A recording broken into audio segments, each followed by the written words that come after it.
नमस्कार दोस्तों, राधे राधे। क्या हालचाल सभी के। तो जितने बच्चे भी चैनल पे नए हैं, चैनल को सब्सक्राइब करके रखिएगा। समय बचाने के लिए वीडियो 1.5x पे आप देख सकते हो। आज के जो सेशन का जो टॉपिक है ना, वो बड़ा इंपॉर्टेंट है।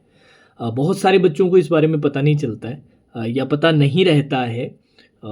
जिस बारे में आज अपने जिक्र करने वाले हैं, minimum final cut off for SBI clerk. ये एक ऐसा नंबर है जो हर नोटिफिकेशन में मेंशन रहता है, हर रिक्रूटमेंट में वैलिड रहता है। पिछले साल भी था, उससे पिछले भी, जब से मैं फॉलो कर रहा हूँ तब से हर बार ऐसा रहता है। और क्या है वो नंबर?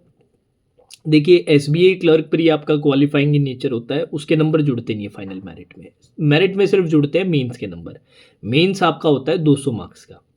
तो 200 में से एक कट ऑफ रहती है कि भाई आपकी स्टेट वाइज एक कट ऑफ डिसाइड होगी, उतनी कट ऑफ आपकी क्लियर होनी चाहिए। बट उसके अलावा एक ओवरऑल मिनिमम कट ऑफ भी होती है, जो कैटेगरी वाइज होती है। जितने भी आपके जनरल ईडब्ल्यूएस के जितने भी स्टूडेंट्स हैं, उनके लिए ये नंबर होता है 70।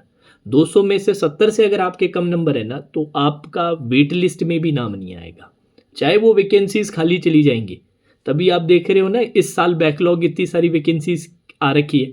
वो इसलिए आ रखी है, ये बैकलॉग बच्चे पूछते हैं सर ये बैकलॉग क्यों है, ये वेट लिस्ट में ऐड कर देते।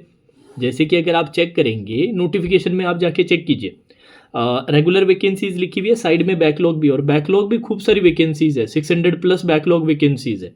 तो आप जैसे किसी भी स्टेट का देख लो उठा के, एक्स सर्विसमैन वालों के देख लो, आप SC ST कैटेगरी में, ST category for example Gujarat का देखो आप, बहुत 161 आई थिंक वैकेंसीज है। अब 161 वैकेंसीज कैसे खाली रहेगी भाई? वेट लिस्ट में ऐड करवा दो। अभी तो आपने एक ही वेट लिस्ट निकाली है, दूसरे में तीसरे में कर दो, इसमें क्यों ऐड कर रहे हो? वो इसलिए क्योंकि SC ST, OBC, BWD और बाकी जो आपके जैसे ESM वगैरह है, एक्स सर्विसमैन वगैरह, ये कैटेगरीज के लिए जो मिनिमम क्वालिफाइंग मार्क्स होता है वो 60 होता है। जो अपने EWS और जनरल के लिए 70 है ना, वैसे इनके लिए ये 60 है। तो 161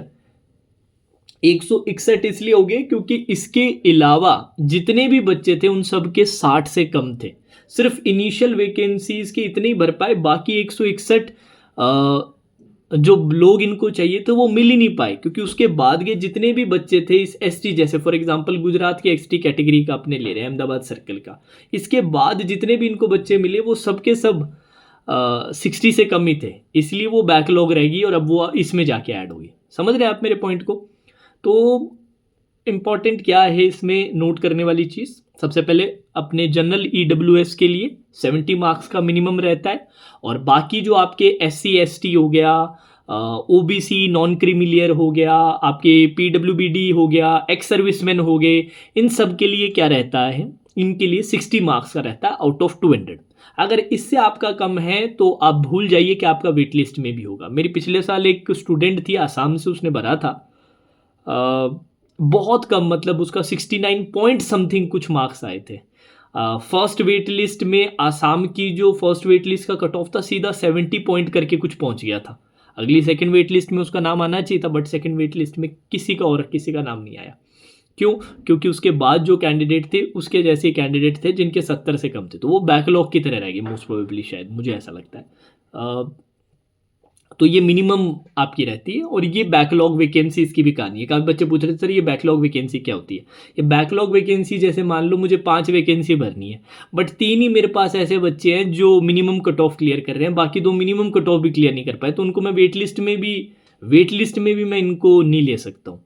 तो फिर मुझे अगले रिक्रूटमेंट के लिए इनको ऐड करना पड़ेगा। तो इसलिए बैकलॉग वैकेंसीज को मिला के जो टोटल वैकेंसी जो मेरे को लग रही थी 13,735 है, 13,000 नहीं, वो 14,000 से भी प्लस है, 14,500 के आसपास की वैकेंसीज है, विच इज़ बहुत बढ़िया यार, बहुत बढ़िया। तो ये सच्चाई थी बैकलॉग वैकेंसीज की और फाइनल मिनिमम कट ऑफ की। तो इस बात का आपको थोड़ा ध्यान रखना है। मैं ये नहीं बोल रहा कि मिनिमम कट ऑफ क्लियर कर लिया तो सिलेक्शन हो जाएगा, मेरा बस ये बोलना है कि मिनिमम कट ऑफ क्लियर नहीं हुआ तो फिर वेट लिस्ट में भी सिलेक्शन नहीं होता, और आपकी जैसे होता है, जैसे मैंने आपको एग्जाम्पल दिया, जो रह जाती है फिर वो बैकलॉग वैकेंसीज में ऐड हो जाती है। ठीक है, चलिए जी, आई होप सभी को वीडियो पसंद आया हो, अच्छा लगा हो तो चैनल को सब्सक्राइब कर लीजिएगा। अगर आप रीजनिंग पढ़ना चाहते हैं तो मैं रीजनिंग की फैकल्टी हूँ, मैं रीजनिंग पढ़ाता हूँ, सिर्फ वीडियो बनाना मेरा काम नहीं है। तो साइड में बच्चों को, क्योंकि इतनी चीज़ें पता है, तो मुझे लगता है कि बताया जा सकता है। बिल्कुल रिस्पॉन्सिबिलिटी मेरी भी बनती है कि एटलीस्ट अपने स्टूडेंट्स को तो इन्फॉर्म करके रखूँ इन सारी चीज़ों के बारे में। तो रीजनिंग की शाम को 5 बजे क्लास रहती है। अभी अपनी आज से SBA क्लर्क मेंस की मिनी मॉक सीरीज स्टार्ट हुई है, जिसका पहला मिनी मॉक आज अपने सॉल्व करेंगे, सभी ज़रूर जुड़िएगा। इसके साथ साथ पेड में भी अपने प्रॉपर क्लासेस चल रही हैं, तो पेड का भी आप चाहें तो 6 मंथ का सब्सक्रिप्शन ले सकते हैं, अगर 1 ईयर का नहीं लेना चाहते। किसी के ये दिमाग में कि यार सर SBA PO क्लर्क के बाद हमारा सिलेक्शन ही हो जाएगा तो और पढ़ने की ज़रूरत ही नहीं पड़ेगी। कोई बात नहीं, सही सोच है। 6 महीने का आप सब्सक्रिप्शन ले लीजिए, अंडर 1000 पड़ेगा।